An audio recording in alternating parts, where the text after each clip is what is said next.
기회 잘 찾아가 보도록 하겠습니다. 그 기회 이번에는 외신 통해서 한번 보도록 할까요? 오늘의 외신 네컷입니다.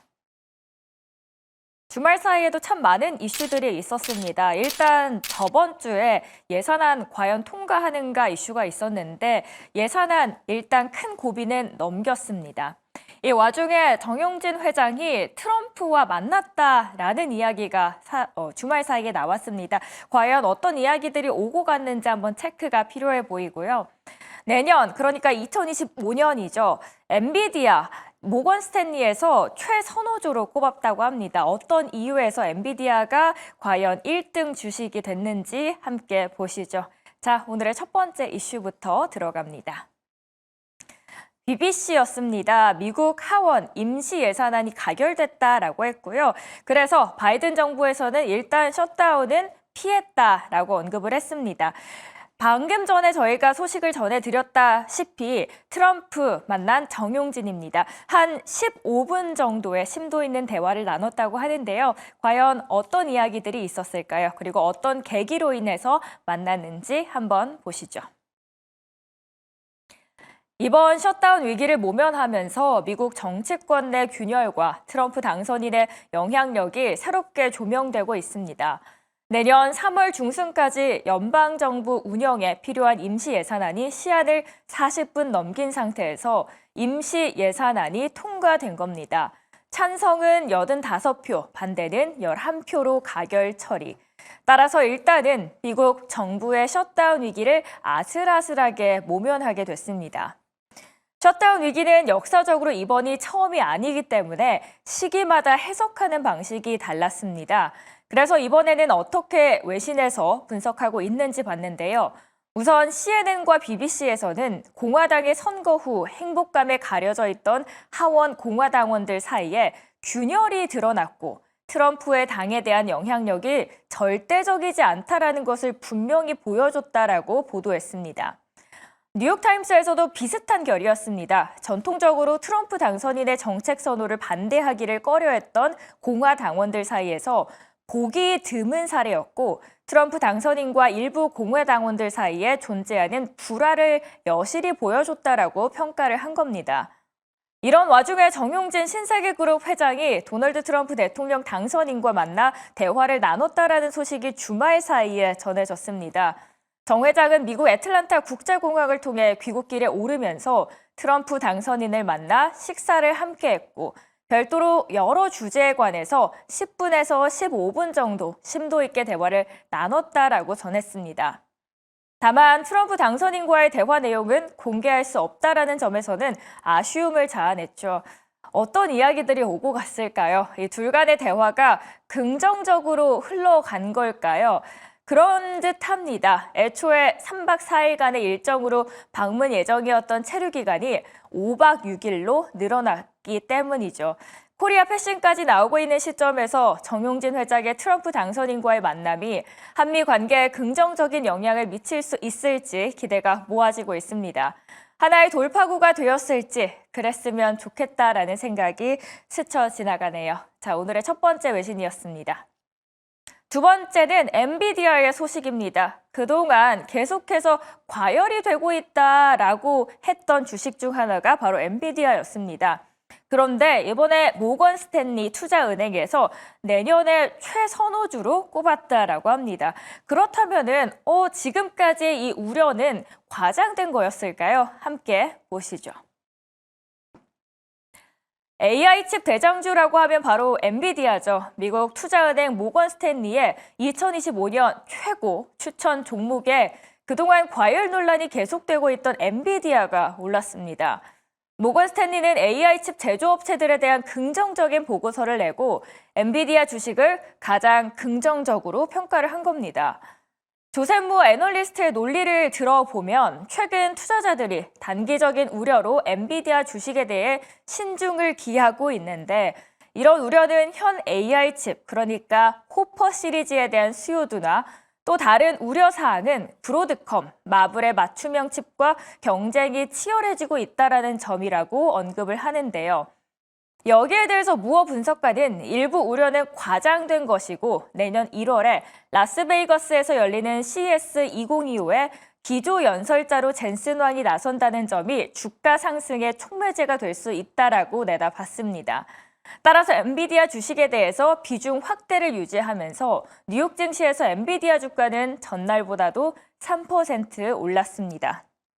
다만 목표 주가는 기존 168달러에서 166달러, 2달러 낮췄습니다. 그런데 리포트를 읽다 보니 참 아이러니한 부분이 있었는데요.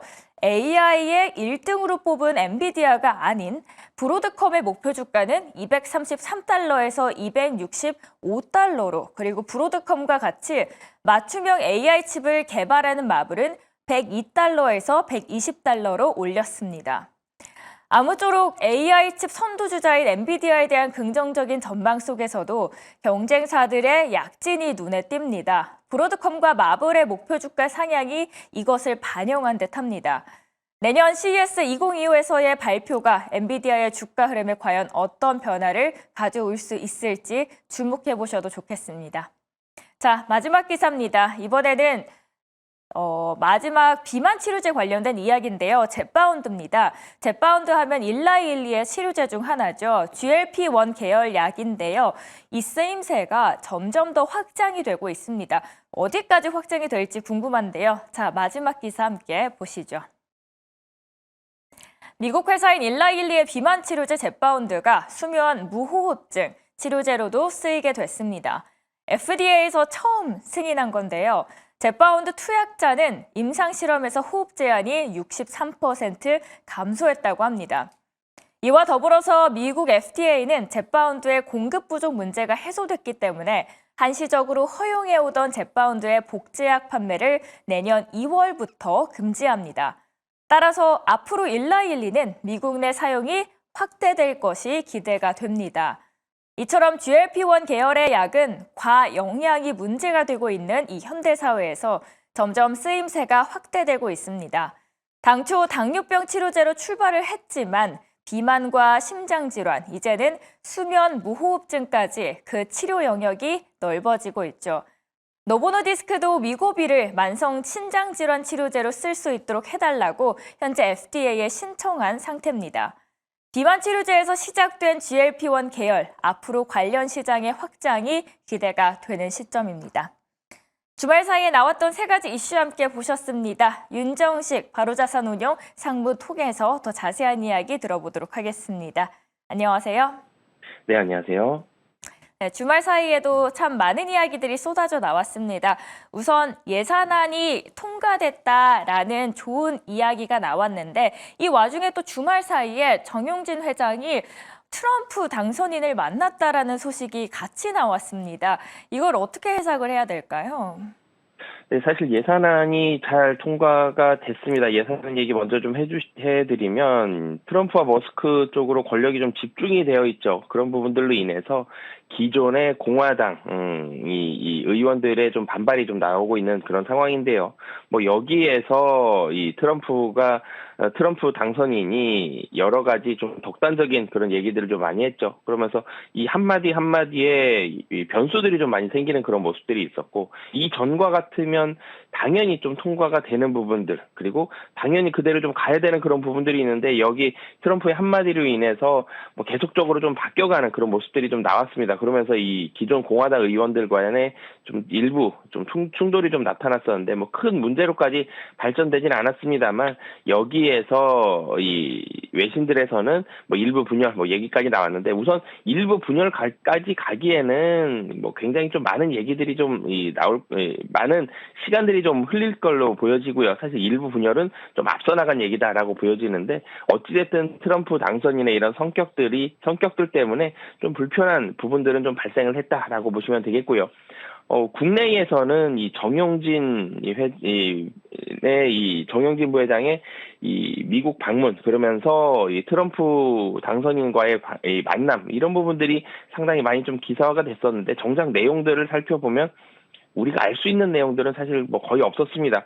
대부분 그런 부분들에 대해서는 밝힐 수 없다. 뭐 이런 부분 얘기들을 좀 많이 했었는데, 정영진 부회장의 이 트럼프 당선인의 아들과의 그런 친분들로 인해서 이런 만남이 성사된 걸로 보여지는데, 물론 우선 뭐 나쁜 점은 없습니다. 뭐 트럼프 당선인과의 이런 친분과 만남을 가질 수 있는, 상당히 빠른 속도로 만남을 가질 수 있는 기업인이 국내에 있다라는 사실은 상당히 긍정적이나, 아직 이 부분으로 인해서 국내에서 여러 가지 뭐 장점들이 나온다? 여기까지 해석되기에는 아직까지는 좀 영향은 좀 미미하다라고 보여집니다. 두 번째 이슈도 엔비디아입니다. 그동안 과열이다라고 언급이 되었던 엔비디아가 모건 스탠리에서는 2025년 최선호주로 꼽혔습니다. 그런데 이런 와중에서도요, AI 칩 선두주자인 엔비디아에 대한 긍정적인 전망에도 불구하고 경쟁사들의 약진도 두드러지고 있는데요. 앞으로 엔비디아 그리고 브로드컴 다른 AI 칩들의 전망은 어떻게 보십니까? 네, 이 모건 스탠리에서 내년 최고 추천주 그러면서 엔비디아 얘기를 먼저 했습니다. 근데 엔비디아 내용은 좋은데 정작 살펴보면 목표 주가가 낮아졌죠. 근데 브로드컴과 마블은 목표 주가가 올라갔습니다.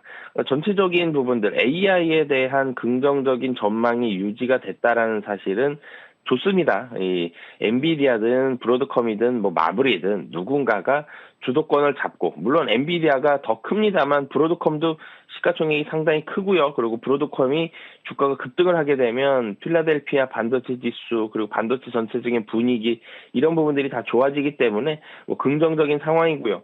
이 엔비디아의 목표 주가 하향 이런 부분들은 엔비디아의 분위기, 물론 엔비디아 주가 상승했습니다만 이전과 같은 폭등하는 그런 그런 상황까지는 쉽지는 않습니다. 그렇지만 엔비디아의 내용 자체가, 그러니까 모건 스탠리에서 얘기한 엔비디아의 내용 자체가 긍정적이었고요. 브로드컴과 마블 목표 주가 상당히 좀 많이 올라갔기 때문에 국내 반도체 상황은 나쁘진 않다. 하지만 이전처럼 급등과 같은 이런 반응들은 나오기는 좀 쉽지는 않다라고 보시면 되겠습니다. 마지막으로 GLP-1의 속도가 더욱더 확장이 되고 있습니다. 국내 시장의 영향 어떻게 보십니까? 네, 이 GLP-1이 정말 쓰여지는 곳이 계속적으로 좀 늘어나고 있습니다. 그런데 국내의 주식 관련된 부분들에 대한 반응을 좀 살펴보면, 제약바이오, 헬스케어의 주가 상승, 미국에서의 급등, 한국에서의 급등 이런 부분들을 좀 살펴보면 비만 치료약 관련된 제약바이오, 헬스케어주가 이 헬스케어 상승의 원동력으로 작용을 했습니다. 그러면서 헬스케어가 급등을 했고 주가가 많이 올라가는, 그러면서 헬스케어에 좀 더 많이 관심을 가지고, 이러면서 또 라이센스 아웃 얘기들도 나오면서 계속적으로 분위기에 긍정적인 부분들을 이어가는 모습들이 있었는데요. 최근은 헬스케어 전체적인 투심이 좀 악화가 돼 있고요. 그러면서 주가가 좀 부진한 그런 모습들을 보여주고 있습니다. 전체적으로 GLP-1 계열의 약을 생산하고 관련된 이 기업들은 이 향후에 사업 영역이 확장이 되고 실적이 늘어날 가능성이 상당히 높습니다만, 단기적으로는 지금은 헬스케어 쪽에 있어서의 투심은 좀 악화된 상황이기 때문에 주가가 좀 부진하다. 그렇지만 향후에 대한 전망 자체는 좀 긍정적이다라고 보여집니다.